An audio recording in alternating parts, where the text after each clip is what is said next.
오늘 보실 말씀은 신약성경 314쪽 에베소서 4장 11절부터 14절까지 말씀 같이 보시겠습니다. 제가 읽겠습니다. 그가 어떤 사람은 사도로, 어떤 사람은 선지자로, 어떤 사람은 복음 전하는 자로, 어떤 사람은 목사와 교사로 삼으셨으니 이는 성도를 온전하게 하여 봉사일을 하게 하며 그리스도의 몸을 세우려 하심이라. 우리가 다 하나님의 아들을 믿는 것과 아는 일에 하나가 되어 온전한 사람을 이루어 그리스도의 장성한 분량이 충만한 데까지 이르리니 이는 우리가 이제부터 어린아이가 되지 아니하여 사람의 속임수와 간사한 유혹에 빠져 온갖 교훈의 풍주에 밀려 요동하지 않게 하려 함이라. 아멘. 기도하고 말씀 나누겠습니다. 하나님, 오늘도 우리가 함께 모여 말씀을 나눕니다. 성령님, 이곳에 임하시고 우리 마음속에 좌정하여 주셔서 진리의 빛을 비추어 주심으로 우리 영이 깨어나게 하시고 이 말씀 진리의 기준이 되고 우리가 살아가는 삶의 척도요 내 영의 생명이 되는 믿음의 시간 되게 하여 주시옵소서. 예수님의 이름으로 간절히 축복하며 기도하옵나이다. 아멘. 이 시간 이곳에 모여서 또한 온라인으로 예배하는 모든 분들 주님의 이름으로 축복합니다. 이번 주부터는 우리가 말씀을 나눌 때 주제를 교회에 대해서 우리가 살펴보는 시간들을 가지려고 합니다. 교회는 과연 무엇이고 교회로 모인 우리는 어디를 향해서 가고 있고 우리는 마땅히 해야 될 일이 교회로 무엇인가, 이런 여러 가지 주제를 가지고 여러분과 함께 말씀을 나누려고 해요. 보통 신앙생활 하시는 성도들이 아침에, 주일날 아침에 일어나서 다른 사람들은 뭐 다 쉬고 이제 어디 여행지 가고 아니면 뭐 TV 보고 이런 시간에 일어나서 또 다 이게 단장을 하고 준비를 하고 이게 바쁘게 또 오지요.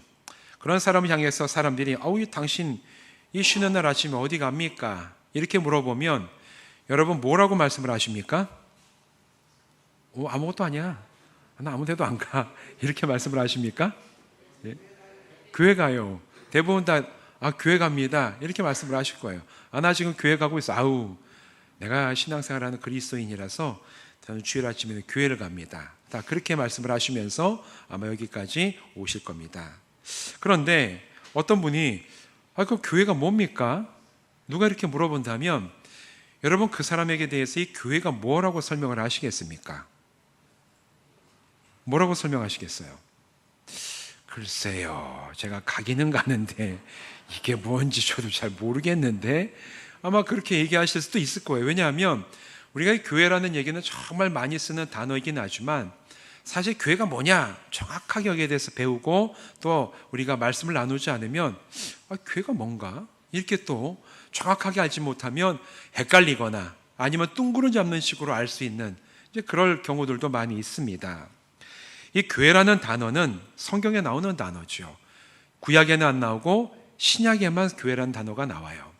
이 교회가 신약 성경에 처음 나오는 것은 마태복음 16장에 나오는데, 예수님께서 이제 갈릴리에서 사역을 하시다가 예루살렘의 십자가 사건을 감당하시기 위해서 출발하시는 출발지가 가이사랴 빌립보였다. 이렇게 말씀을 제가 설교랑 이 교회 성경공부를 통해서 말씀을 드렸어요. 그때 이 가이사랴 빌립보에서 예수님이 제자들에게 물어보시죠. 세상 사람들은 나에 대해서 뭐라고 얘기하느냐? 그리고 너희는 나를 누구라 하느냐? 이렇게 물어보셨을 때 제자들 중에 대표였던 베드로가 주는 그리스도시요 하나님의 아들이십니다. 이렇게 고백을 합니다. 그러자 이 대답을 들으신 예수님께서 마태복음 16장 18절에 이렇게 말씀을 하십니다. 또 내가 네게 이르노니 너는 베드로라. 내가 이 반석 위에 내 교회를 세우리니 음부의 권세가 너를 이기지 못하리라. 이렇게 베드로에게 말씀을 하세요. 이 예수님의 말씀 가운데 처음으로 교회라는 단어가 나와요. 예수님께서 교회를 세우시겠대요. 그런데 우리는 분명히 아는 것이 이 말씀 가운데 예수님이 세우시겠다고 하시는 교회는 건물이 아닙니다. 세우시겠다라는 말씀을 하시지만 예수님께서 여러분 무슨 건물로 되어 있는 교회를 세우시겠다 이런 말씀을 하신 겁니까? 우리는 알고 있죠. 예수님이 말씀하신 교회는 그런 것이 아니에요. 오늘 우리는 교회 간다라고 얘기할 때 대체로 교회 간다 그러면 그 교회는 건물을 가리킨다고 이렇게 의미하는 경우들이 많이 있죠. 모여서 예배하는 이 건물을 어떤 분들은 이제 교회라고 생각도 하십니다. 그렇게 생각할 수 있어요. 그런데 여러분, 우리가 모여서 예배하는 이 건물의 정확한 명칭은 뭐죠? 예배당입니다. 예배를 드리는 예배당이에요. 그러면 이게 교회가 아니고 예배당이면 도대체 그럼 교회는 뭘까? 교회를 한마디로 정의 내린다고 한다면 이렇게 얘기할 수가 있어요. 교회는 예수님을 주로 고백하며 그 고백대로 살아가는 사람들의 모임, 성도들의 모임이 교회입니다. 한자로 보면 이 교회를 가르칠 교자에 모일 회자를 써요. 십자가 복음에 대해서 가르치고 그 가르치는 십자가 복음을 따라 살아가는 사람들의 모임, 회, 그게 바로 교회라는 거예요. 한자로 봐도 교회는 건물이 절대로 아닙니다. 이 건물은 교회로 모이는 우리들이 함께 모여 예배드리는 예배당이 바로 이곳이고, 이 안에 들어와서 예배하는 저와 여러분 모여있는 우리 모두가 바로 교회라는 사실을 성경은 지금 우리에게 이야기하고 있습니다. 그런데 이 성도들이 모임인 교회에는 목사, 장로, 권사 이런 다양한 직분이 있고, 또 여기 보면 이 교회 안에는 각종 부장, 단체장 같은 직임도 있어요. 교회는 교회인데 이 교회 안에 다양한 어떤 직분과 직임이 도대체 왜 있을까? 먼저는 이런 직분들은 무슨 개개인의 신앙의 관록, 교회 안에서 이 사람이 얼마나 능력이 있는가, 아니면 이 사람이 교회에서 얼마나 인기 있는가, 이런 것들을 알려주는 그런 지표라든가 어떤 내세울 수 있는 뭐랄까요? 내가 이 정도 돼. 내 이 정도 신앙생활 오래 했어. 이렇게 뭔가 거기에 대해서 확증해주는 무슨 표시 같은 게 절대로 아닙니다. 직분들은 그런 게 아니에요. 내가 교회에서 목회자, 저는 목회자죠. 목회자이기 때문에 제가 제일 높고, 그 다음에 장로님, 그 다음에 권사님, 계급적으로 나눠져 있거나, 아니면 신앙생활 제일 오래 하신 분들은 당연히 장로님이나 권사님이, 이런 식으로 교회 직분은 이해되어서도 안 되고, 그것 때문에 주는 것도 절대로 아니에요. 예수 믿는 성도들의 모임 안에 이런 직분과 직임이 있는 것은 왜 있을까? 오늘 우리가 읽었던 이 본문 말씀 11절에서 12절 말씀을 보면 여기에 대해서 답을 줍니다. 왜 직분과 직임이 있을까? 11절 12절 이렇게 얘기를 하죠. 그가 어떤 사람은 사도로, 어떤 사람은 선지자로, 어떤 사람은 복음 전하는 자로, 어떤 사람은 목사와 교사로 삼으셨으니 이는 성도를 온전하게 하여 봉사의 일을 하게 하며 그리스도의 몸을 세우려 하심이라. 11절은 여러 가지 직분들이 있다라는 얘기를 하고 있고, 12절은 왜 그런 직분을 교회 가운데 주셨느냐, 그 이유에 대해서 얘기하는데, 성도들을 온전하게 하고, 그래서 또 봉사일을 감당하게 하고, 그리스도의 몸된 교회를 바르게 세워가기 위해서 이 직분들을 교회에 주셨다. 이렇게 지금 성경은 얘기를 하고 있습니다.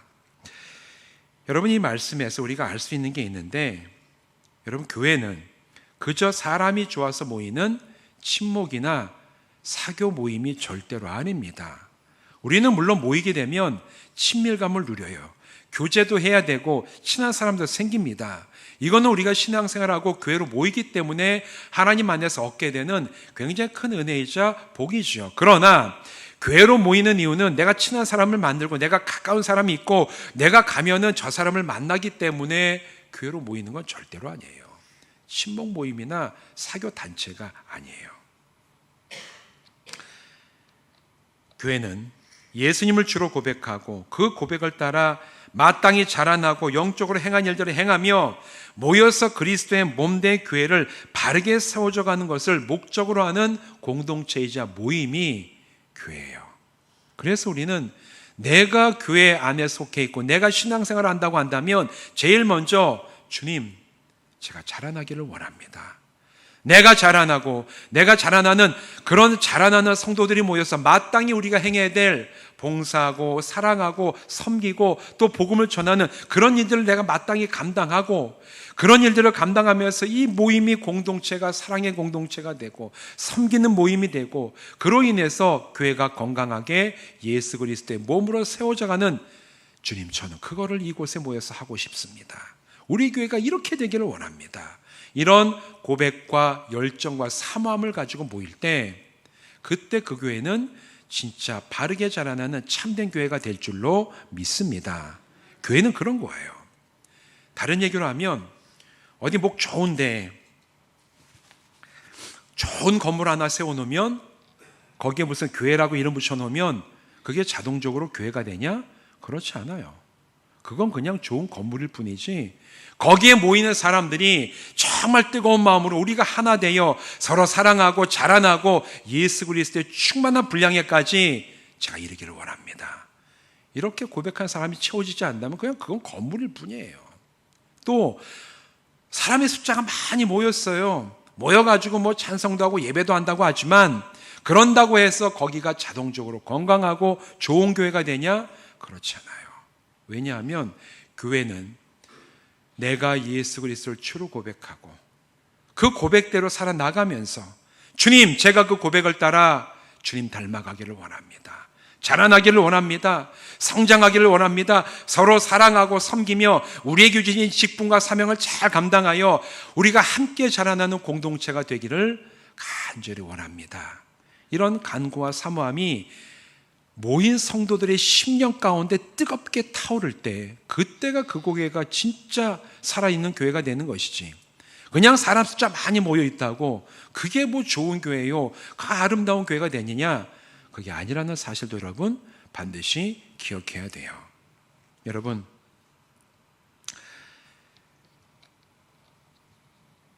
모이는 사람의 숫자가 적어도, 또 함께하는 사람들이 이 세상 사람들 보기에는 그냥 작고 보잘것없을지라도, 모여있는 그 사람들의 심령 가운데 하나님께서 맡겨주신 직분에 대한 깊은 헌신이 있고, 서로 사랑하고 서로 믿음으로 바르게 서고 영적인 일을 잘 감당한다면, 그래서 그리스도의 몸된 교회로 자라난다면, 그 교회가 시골에 있든지 도시에 있든지, 나이 젊은 사람이 모였든지 나이 많은 사람들이 모였든지, 많이 배운 사람이 모였든지 적게 배운 사람이 모였든지, 그 뜨거운 열정과 살아있는 그 소망이 그들에게 있다면 그 교회는 하나님이 기뻐하시는 참된 교회인 줄로 믿습니다.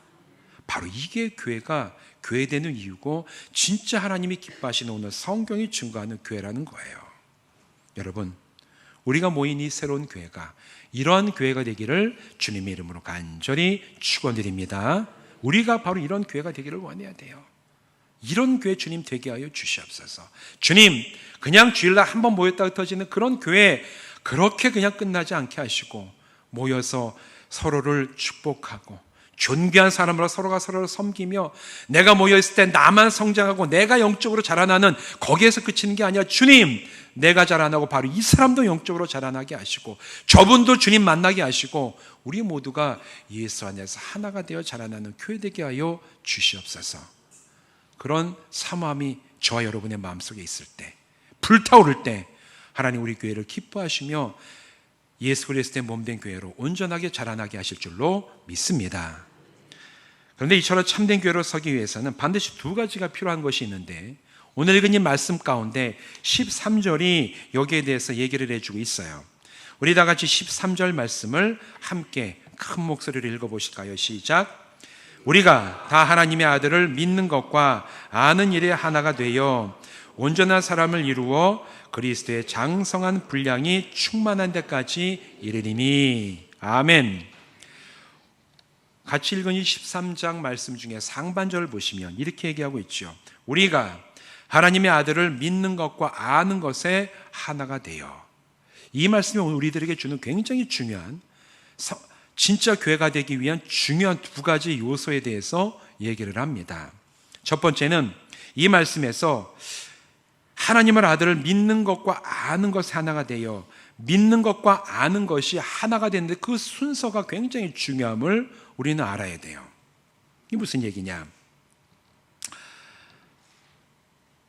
사람들은 흔히 예수 믿으라 그러면 아유, 내가 예수를 알아야지 믿지. 알지도 못하는 걸 어떻게 믿어? 하나님 살아계신다고 어떻게 믿어? 제대로 내가 알아야지 하나님을 믿을 수가 있지. 사람들은 얘기를 해요. 알아야지 믿지. 알지 못하는 걸 내가 어떻게 믿느냐. 이렇게 얘기하면서 신앙생활 같은 거를 잘 안 하는 분, 이렇게 거부하는 사람들이 있어요. 여러분, 한번 여쭤보고 싶습니다. 잘 알아야 잘 믿을 수 있습니까? 예.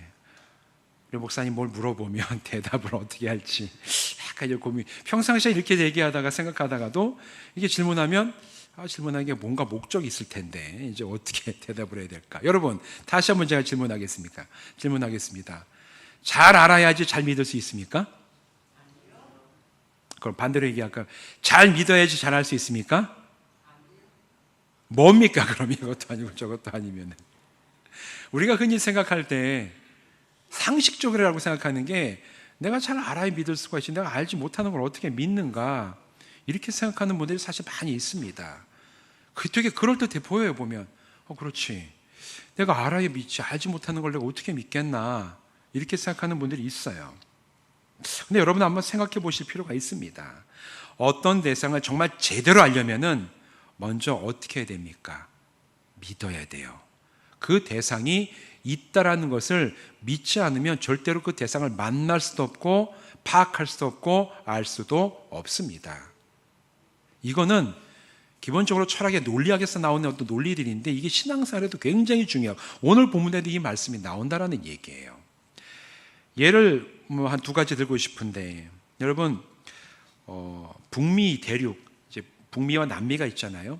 이 북미 대륙을 이제 유럽 사람들이 가서 정착할 수 있도록 거기에 첫 발을 내딛고 이제 소개한 사람, 유명한 사람이 있죠. 누굽니까? 콜럼버스라는 사람이 있어요.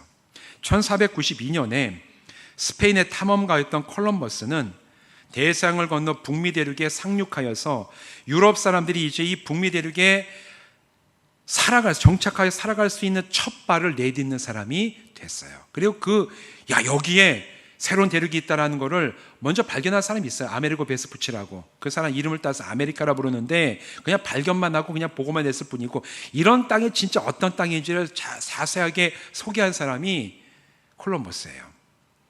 콜럼버스가 위대한 사람인 건 맞아요. 그런데 왜 위대한 사람이 됐느냐 하면 여러분 1400년대까지 유럽 사람들은 지구를 평평하고 네모나게 생각을 했습니다. 그 사람들이 생각한 지구는 평평하고 네모나게 돼 있고 우리가 살고 있는 유럽 사람들 생각하기에 이 유럽 옆에 보면 대서양이라는 바다가 있잖아요. 북미와 유럽 사이의 대서양이라는 바다는 북미라는 대륙은 있다고 생각도 안 하고 이 유럽 겉에 있는 이 대서양 바다라는 대로 끝까지 배를 타고 가면 그 끝에 평평한데 엄청 큰 낭떠러지가 있어서 바다 끝에는 다 배들이 낭떠러지에 떨어져 죽게 된다. 그렇게 철석같이 믿고 있었던 게 1400년대까지의 유럽 사람들의 사고방식이었습니다. 세상은 평평하고 이 대서양이라, 지금은 대서양이라 불리는 그 바다는 끝에 낭떠러지가 있어서 배가 그 끝에까지 가면 돌아오지 못하고 다 떨어져 죽는다. 이렇게 생각한 게 그 사람들의 세계에 대한 믿음이었어요. 여러분, 그런 믿음을 갖고 있는 사람이 대서양을 건너겠습니까? 안 건너요. 근데 콜럼버스는 그렇게 믿지 않았어요. 다 지구가 평평하고 네모나고 생각하고 있을 때 콜럼버스는 아무리 봐도 이 땅은, 내가 살고 있는 세상은 평평하지가 않다. 이거는 둥글다라고 자기는 확신을 했습니다. 그리고 둥글기 때문에 내가 우리 이 유럽에서 떠나는 바다를 열심히 항해해서 저 끝에 이르면 낭떠러져 떨어지는 게 아니라 저 건너편에는 반드시 또 다른 대륙이 있을 것이다. 콜럼버스는 이거를 확신했어요. 다른 사람들은 다 비웃고 다 안 믿었지만 콜럼버스는 믿고 자기와 같이 믿는 사람들을 모아서 마침내 탐험대를 꾸리고 대서양을 건너간 겁니다. 그래서 마침내 이 북미 대륙을 정착할 수 있는 첫 번째 개척자가 된 거예요. 여러분, 다시 한번 여러분에게 질문을 해보고 싶어요. 이 콜럼버스는 북미 대륙을 잘 알았기 때문에 거기에 있는 걸 믿었습니까? 아니면 믿었기 때문에 그가 기꺼이 탐험을 가서 북미 대륙을 발견한 겁니까? 믿었기 때문에 간 거예요. 여러분, 이 세상이 돌아가는 이치를 보면은 똑같습니다. 내가 믿기 때문에 발견할 수가 있고 믿기 때문에 만나러 가는 거예요. 여기서 뭐 지금 마찬가지겠지만 미국에 가면 뉴욕이라는 도시가 있어요. 미국 서부 끝에 있는 도시입니다. 이 이민자들의 도시인데 여러분 가보신 분들 계시죠? 저는 가봤습니다. 근데 여러분 여기 가려면 첫 번째는 이 뉴욕이라는 도시가 있다는 걸 믿어야지 갈 수가 있어요. 믿지 않는 사람은 거기에 가려는 생각 자체를 안 하죠. 우리가 평상시에 생각할 때는 알아야 믿는다고 하지만 실제 우리의 삶에서는 믿어야 알 수가 있습니다. 근데 이게 신앙생활에도 똑같습니다. 이 믿음의 이 법칙을 적용한 대표적인 사람이 구약 성경에 나오는 믿음의 조상이라 불리는 아브라함이었어요.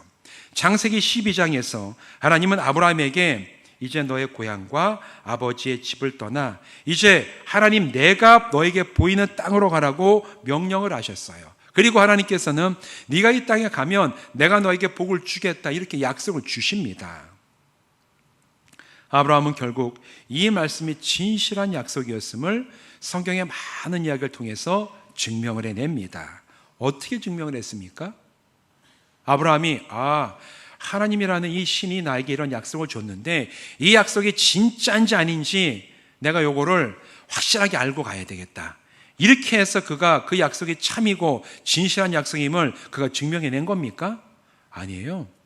아브라함은 하나님께서 그 말씀을 하셨을 때 그 말씀을 어떻게 했냐면 듣고 믿었다라고 얘기를 해요.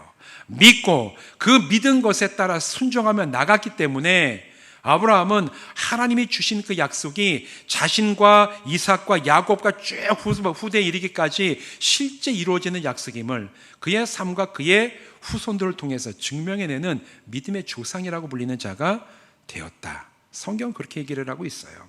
그래서 히브리서 18장 8절 이렇게 얘기를 합니다. 믿음으로 아브라함은 부르심을 받았을 때에 순종하여 장래 유업으로 받을 땅에 나아갈새 갈 바를 알지 못하고 나아갔으며 아브라함이 이 약속을 받았을 때 내가 이거를 잘 알아야 믿지 이게 아니라 믿고 나갔을 때 약속이 참인 것을 알 수가 있었다라고 성경은 얘기를 하고 있어요. 여러분 아마 약속이 진실한 것인지를 내가 알고 믿겠다고 아브라함이 버텼다면 아브라함은 하나님의 약속과는 상관없는 사람이 되었을 겁니다. 그런데 아브라함은 그런 사람이 아니었어요. 여러분 예수님에 대해서도 동일합니다. 예수님에 대해서 알기 때문에 믿는 것이 아니에요. 내가 예수를 잘 알기 때문에 그래서 예수를 믿는 게 아닙니다. 믿기 때문에 예수님이 어떤 분이신지를 알 수가 있는 거예요. 그래서 오늘 본문 13절에서는 하나님의 아들을 믿는 것과 아는 것에 하나가 되라 이렇게 얘기하고 있는 겁니다. 하나님의 아들이신 예수를 알고 믿으라 얘기하는 게 아니라 하나님의 아들을 믿고 아는 것에 너희가 하나가 되라. 사도 바울은 에베소 교회 성도들에게 이렇게 권면을 합니다. 여러분 믿기 때문에 예수님이 어떤 분이신 줄 알 수 있습니다. 예수님께서 하나님의 아들이심을 믿을 때 우리는 예수님을 제대로 알 수가 있어요. 예수님이 나의 구원자가 되심을 내가 확신하고 믿을 때 그 구원자 되시는 예수님의 사랑과 은혜가 얼마나 위대한 것이고 그 사랑을 주시는 예수님이 어떤 분이신지를 내가 체험하여서 알 수가 있다라는 거예요. 믿음이 없는 사람은 예수님을 알 수가 없습니다. 사랑하는 성도 여러분, 예수님이 누구신지를 깊이 알고 싶으십니까? 그럼 여러분 깊이 믿으시길 바랍니다. 예수님을 믿고 성경이 말하는 주님 제가 믿습니다. 제가 확신하는 주님 저를 만나 주시고 제가 성경을 통해서 알게 했던 그 주님이 살아계신 주인으로 나를 변화시키는 놀라운 은혜를 체험하여서 제가 알게 하여 주시옵소서. 그 믿음의 자리로 나가는 우리 새로운 교회 모든 성도 되시기를 주님의 이름으로 부탁을 드립니다. 자, 13절은 오늘 우리 참된 교회로 세워지기 위해 필요한 두 번째 것에 대해서도 얘기를 하고 있어요. 그건 뭐냐면 믿고 아는 일에 하나가 되어야 된다. 13절 상반절에 쭉 이어져 나오는 것 보면 우리가 뭐라 얘기합니까? 하나님의 아들을 믿는 것과 아는 일에 하나가 돼요. 하나가 돼야 된다라고 얘기하고 있어요. 교회는 그리스도의 장성한 분량에 충만한 데까지 자라는 공동체가 돼야만 됩니다. 자라나야 돼요. 그러기 위해서는 하나님의 아들이신 예수님을 믿고 알아야 됩니다. 그런데 내가 하나님의 아들이신 예수에 대해서 믿고 아는 것은 사실 한 사람 한 사람 개개인이 혼자서 책임지고 혼자서 알아서 해야 되는 그런 종류의 일이 절대로 아닙니다. 11절과 12절에서 말하는 교회 안에 직분자들을 지금도 세우시죠. 목회자가 있고 장로님이 있고 권사님, 집사님, 또 모든 우리가 모여서 각각의 직분과 직임을 가지고 지금도 우리가 함께 신앙생활을 해나가요. 왜 이런 직분과 직임을 주셨냐? 하나님의 아들이신 예수 그리스도를 믿고 아는 일에 하나가 되게 하는데 서로가 돕고 세워가기 위해서 이 직분과 사명을 우리에게 주신 거예요. 물론 성도 개개인 홀로 우리가 신앙생활에 감당해야 될 것들이 있죠. 아침에 일어나가지고 첫 번째 기도하고 잠자기 전에 이제 기도하는 것, 큐티를 하는 것, 이런 것들은 사실 혼자서 감당해야 되는 영적인 부분의 하나가 맞습니다. 그러나 성경은 교회, 즉 예수님을 주로 고백하는 모든 성도들이 함께 예수님을 믿고 아는 일에 하나가 되라고 오늘 본문에서 분명하게 명령하고 있어요. 왜 이게 필요하냐? 함께하지 못하는 사람은 신앙에서 떨어져 나갈 가능성이 굉장히 많습니다.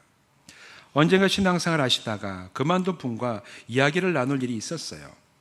만나서 다시 신앙생활 하시라고 권면 드렸는데 이분이 하시는 말씀이 예수 믿어봐야 별로 달라진 게 없대요. 그래서 자기는 이제 앞으로 신앙생활 하지 않을 거다, 이렇게 얘기하는 분을 만난 적이 있습니다.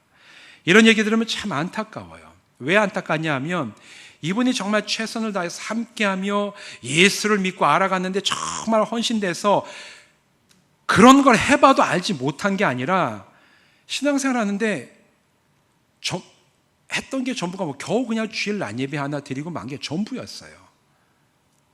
내가 힘써서 하나님을 알아가고 예수를 믿고 예수 그리스도를 누구신지 알아가는데 힘쓰고 노력한 아무것도 그런 걸 안 한 채 그저 그냥 주일 낮에 되면 이제 낮 예배 그냥 드리고 그냥 돌아가고, 성경에 대해서 알라고 자리를 만들고 초청하면 아유 바빠서 못 옵니다.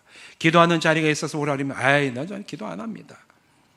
참여하는 걸 거절해요. 참 안타까워요. 그러다 보니까 결국에는 여러분 성장할 수 없어요. 겨우 주일 낮에 와서 낮 예배도 주의하죠. 이것마저 안 하면은 우리는 영적인 산소호흡기를 떼버리는 거랑 똑같습니다. 그런데 내가 누워서 영적인 산소호흡기만 끼고 있다고 해서 그 사람이 살아 움직이는 사람이라고는 얘기할 수가 없지요.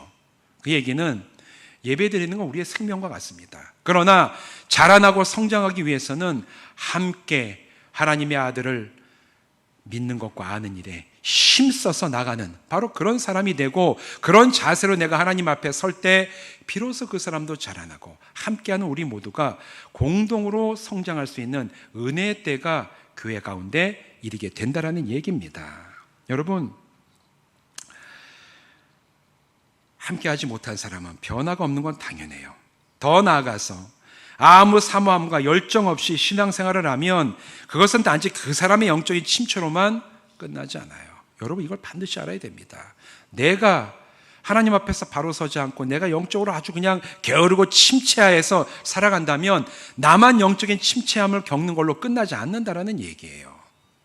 내가 속해 있는 공동체, 내가 함께 신앙생활을 해야 하는 이 신앙의 동료들에게 그 영향이 그대로 갑니다. 함께 모여 신앙생활을 하는 사람 가운데 정말 우리가 뜨겁게 하나님을 사모하고 함께 기도하려고 하는데 에이 나는 기도 같은 거 안 해. 아유 성경은 그냥 이렇게 믿으면 되지. 이렇게 하면서 빠져나가게 되면 사실은 공동체 안에 굉장히 영적인 어떤 이제 힘을 빼는 그런 일과 똑같다는 것을 우리는 알아야 됩니다. 어디 교회 가면 그래요. 기도하는 사람, 늘 기도하는 사람 몇 명만 모여. 예배도 몇 명만 항상 하는 사람. 성경 읽는다고 하고 성경 공부를 한다고 해서 늘 하는 사람만 모여 있는 교회. 그분들은 저는 정말 복 받을 거라고 좀 확신을 합니다. 다른 사람들 다 나가도 난 끝까지 하나님 알고 내가 기도하고 예배하겠어. 결단 가지고 나오는 분들 하나님 반드시 기뻐하시고 복을 주시리라고 저는 확신을 합니다. 그런 분들은 개개인으로 성장을 해요. 그러나 개인으로 성장할지 몰라도 그 사람들이 속한 공동체가 성장하지 못합니다. 왜냐하면 하나님의 아들 예수 그리스도를 믿는 것과 아는 것을 함께하지 못하기 때문에 그 교회는 함께 성장해 나가는 놀라운 은혜와 기쁨을 체험하지 못한다라는 거예요. 여러분, 우리 교회는 그래서는 안 됩니다. 우리는 예수를 알고 믿는 그 모든 것에 힘써서 모이고 함께 그 길을 서로 격려하고 축복하고 세워주면서 그 길을 함께 나가는 교회가 되기를 주님의 이름으로 간절히 부탁을 드립니다. 여러분, 한번 상상해 보십시오. 내가 정말 주님을 뜨겁게 믿고 내 안에 살아계신 하나님의 역사가 있는데 나의 그런 신앙의 길을 가는 모습을 함께 신앙생활을 하는 나의 믿음의 동료가 보고 도전을 받는다면, 그래서 함께 기도하기를 원하고 함께 뜨겁게 예배하기를 원하고 함께 성경을 읽고 함께 성경에 대해서 알아가기를 원한다면, 서로가 서로에게 그런 모습이 되어준다면 이런 교회가 얼마나 뜨거워지고 얼마나 소망이 있는 교회가 되겠습니까? 그런 교회로 세워지는 것은 당신이 한번 해봐, 이게 아니라 주님, 제가 그런 교회에 세워지는 마중물 되게 하여 주시옵소서. 그런 고백과 사모함이 내 안에 있어야 돼요. 또한 우리 교회 신앙생활하면서 함께 기도했던 여러 가지 기도의 제목들이 응답받고 믿음으로 반응하는 사람들을 볼 때 우리는 거기에 대해서 기뻐하고 함께 말씀을 나누고 찬양을 해야 됩니다. 이게 우리에게 주신 하나님의 은혜이자 감격, 기쁨을 누려야 돼요. 작년 한 해 동안 우리 김승성 목사님 얼마나 우리 교회에서 기도하고 함께 회복해가지고 우리 신앙생활 하게 해달라고 얼마나 우리가 기도했습니까? 우리 권사님 회복하게 돼서 다시 함께 예배하게 된 게 여러분 기뻐하셔야 돼요. 우리 기도에 응답하신 것이고, 우리 권사님이 올라오는 걸 보면 하나님, 우리 기도에 들으시고 응답하시는 지금 하나님이 우리 가운데 계시다는 것을 여러분 고백을 하셔야 됩니다. 이런 것들이 나눠지고 서로 고백되어질 때 권사님뿐만 아니라 내가 기도한 것들이 응답받고 내가 함께하는 것들이 함께 신앙생활하는 길이 하나님이 이렇게 역사하심을 체험했음을 서로가 나눌 때 그게 바로 우리가 성장해 나가는 밑거름이 되고, 아, 하나님 살아계시구나, 저분의 삶에서 역사하신 하나님, 주여 저의 삶에도 역사하여 주시옵소서. 서로가 서로에게 믿음의 동기, 믿음의 정말 마중물이 되어주는 그런 교회가 될 때 바로 우리 교회가 오늘 이 본문 말씀에서 13절 14절에서 얘기하는 것처럼 온전한 사람을 이루어 그리스도의 장성한 분량에 이르는 데까지 성장해 나가는 그런 자라나는 교회가 될 줄로 믿습니다. 사랑하는 성도 여러분, 우리 교회는 예수 그리스도를 믿는 것과 아는 것에 하나가 되어 자라나는 곳입니다.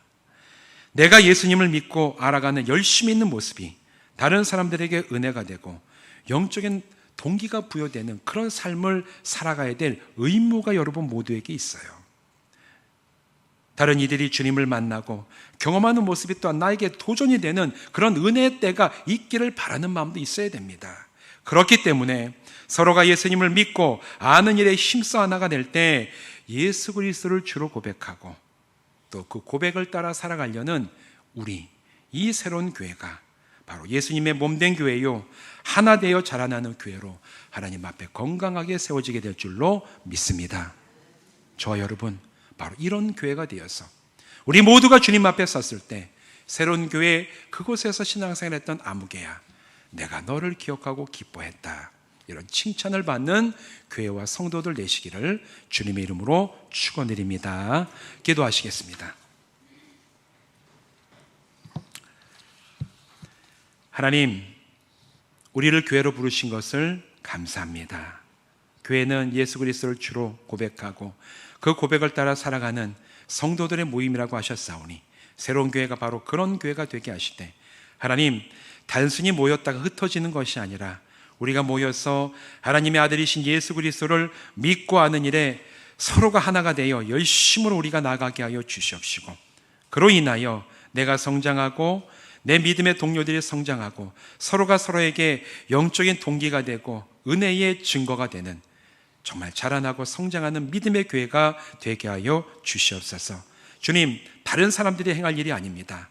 바로 제가 그런 성도가 되어서 이 교회가 자라나는 밑거름과 마중물이 되어 우리 모두 하나님 앞에 섰을 때 하나님께서 이 교회를 기뻐하셨고 이 교회로 모였던 모든 성도들을 사랑하시고 기뻐하셨다라는 놀라운 은혜의 말을 우리가 다 함께 듣는 복된 교회 되게 하여 주시옵소서. 예수님의 이름으로 간절히 축복하며 기도하옵나이다. 아멘.